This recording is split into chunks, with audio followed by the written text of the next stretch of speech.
बिस्मिल्लाहिर्रहमानिर्रहीम। नाजरीन, मैं हूं अजमत खान और आप देख रहे हैं प्रोग्राम अजमत नामा। नाजरीन, हम आपको अजमत नामा के स्पेशल एपिसोड यानी कि मुलाजमीन के हुकूक में EOBI से रिलेटेड, वर्कर वेलफेयर बोर्ड से रिलेटेड, सोशल सिक्योरिटी से रिलेटेड और इस तरह की चीज़ें आपके सामने लेकर के आते हैं और मुतअद्दिद स्कैंडल्स भी लेके आते हैं। अब आज हम इस व्लॉग में बात करेंगे EOBI के हवाले से और EOBI में हालिया दिनों में होने वाली जो ट्रांसफ़र पोस्टिंग है इसके हवाले से बात करेंगे। वैसे तो ट्रांसफ़र पोस्टिंग एक नॉर्मल अमल है, लेकिन ये मखसूस हालात में एक गैर मामूली अमल भी बन जाता है। वो कैसे बनता है, इस हवाले से आज हम बात करेंगे। हमारे साथ मौजूद हैं, किसी तारफ़ के मोहताज नहीं हैं, मोहतरम इसरार अयूबी साहब। सर अस्सलाम वालेकुम, आपका बहुत शुक्रिया कि आपने वक्त दिया। अयूबी साहब, हमारे नाज़रीन को ये बताएँ कि EOBI में बड़े पैमाने पर ट्रांसफ़र और पोस्टिंग हो रही हैं और ये पूरी एक सीरियल है, तो थोड़ा सा अगर आप ट्रांसफ़र पोस्टिंग पे बताएं, फिर उसके बाद ही हमारे नाज़रीन को ये भी आप बताएंगे कि उन ट्रांसफ़र पोस्टिंग के अंदर कुछ लोगों को सज़ा के तौर पर भी उनकी तनज़्ज़ुली भी की गई है और भी उनको एक शहर से दूसरे शहर भी भेजा गया है। तो ये क्या कहानी है, इस पर भी आपने नाज़रीन को बताना है। शुक्रिया जनाब। EOBI के जो नए चेयरमैन हैं, lieutenant flight lieutenant retired Khaqan Murtaza साहब, 19 अप्रैल को उन्होंने इस ओहदे का चार्ज संभाला था और जब से उन्होंने चार्ज संभाला है तो हमें जो हमारे ज़राए बताते हैं तो वो मुसलसल EOBI को कारकर्दगी को बेहतर बनाने की कोशिश में मसरूफ़ हैं। तो उस सिलसिले में राइट मैन राइट जॉब का उनके पास एक तरीक़ाकार है मेरिट के ऊपर। तो अभी 14 मई को 17 मई को 4 नोटिफिकेशन जारी हुए हैं चेयरमैन की मंजूरी से, ठीक है, जिसमें मुख्तलिफ जो अफसरान हैं, आला अफसरान हैं, तो उनकी जो है ट्रांसफ़र भी हुआ है, उनके नए जो दफातर है वहाँ पर उनकी तकरीर भी की गई है। ठीक है, तो ये कितने टोटल लोग हैं जिन इन 4 नोटिफिकेशंस में जिनके ट्रांसफ़र पोस्टिंग हुई है? देखिए, 14 मई का नोटिफिकेशन है, तो इसमें तो एक EOBI के अफसर हैं मोहम्मद वक़ास चौधरी, ठीक है, ये असिस्टेंट डायरेक्टर हैं जो 2014 में EOBI में भर्ती हुए थे। ठीक है, और इनका ज़रा सा ये किरदार कुछ इस तरह का है कि ये मुख्तलिफ़ औक़ात में इनके ट्रांसफ़र होते रहते हैं सज़ा के तौर पर।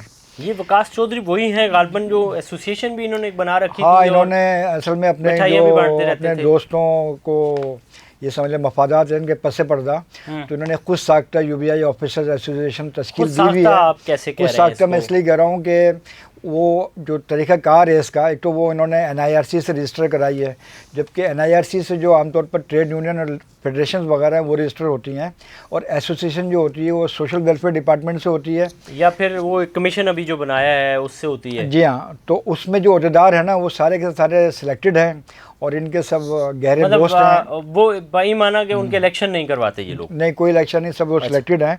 और इसका आप अंदाज़ा लगाइए कि इनको जो साबिक चेयरमैन थे शकील मंगनेजो, तो ये आमतौर पर ख़तों की दावत करते हैं, फ़ोटो सेशन करते हैं वज़ीरों के साथ में। उन्होंने इन्हें शट अप कॉल भी दी थी और इनको कराची से सज़ा के तौर पर रीजनल ऑफिस कोटरी ट्रांसफ़र कर दिया गया था, लेकिन वहाँ पर इनका ट्रांसफ़र था बेनिफिट्स इंचार्ज की हैसियत से। जी जी जी जी, जिसका काम है कि पेंशनर्स जो होते हैं उनके पेंशन के जो केसेस उसको प्रोसेस करें। लेकिन ये इनके बारे में हमारे ज़राए ने बताया कि ये नूरियाबाद का जो इंडस्ट्रियल एरिया है जी जी जी, उसकी भी बीट इनके पास थी। वो जो रीजनल हेड है उनकी गाड़ी इस्तेमाल करते थे, वो गाड़ी में कराची भी आते थे। तो इनकी शोहरत जो है कुछ इस तरह की है कि इनको अभी इनका जो केस आया है सामने, इनके कोई वकील हैं, इनके भाई हैं, उनके ज़रिए ये मुख्तलिफ जो रजिस्टर्ड इदारे हैं उनसे ये कुछ जोड़ तोड़ कर रहे थे 170 रुपये के कंट्रीब्यूशन रेट के ऊपर, जो बहुत पुराना रेट है। ठीक है, इसकी सुनगन मिल गई चेयरमैन खाकान मुर्तज़ा साहब को। तो जब उन्होंने तस्दीक की तो मालूम हकीकत में ऐसा ही है, तो उन्होंने इनको सज़ा के तौर पर अभी इनकी पोस्टिंग थी BNC में, अवामी मरकज़ में, तो इनको जो है रीजनल ऑफिस मुजफ्फरगढ़ इनका सज़ा के तौर पर ट्रांसफ़र कर दिया गया है। जी जी, ठीक हो गया। तो ये मतलब सज़ा के तौर पे इनको वहाँ से भेजा, और बाकी लोग जो हैं 24 इनके साथ दूसरे हैं। अच्छा, नहीं, इनके ऑर्डर में एक और ख़ातून है, उनका नाम है अस्मा अज़ीज़। अच्छा, ये ख़ातून जो है ये कायम मकाम deputy director general reconciliation department के ओहदा जलीला पे थी, और इनके बारे में तो सब जानते हैं, काम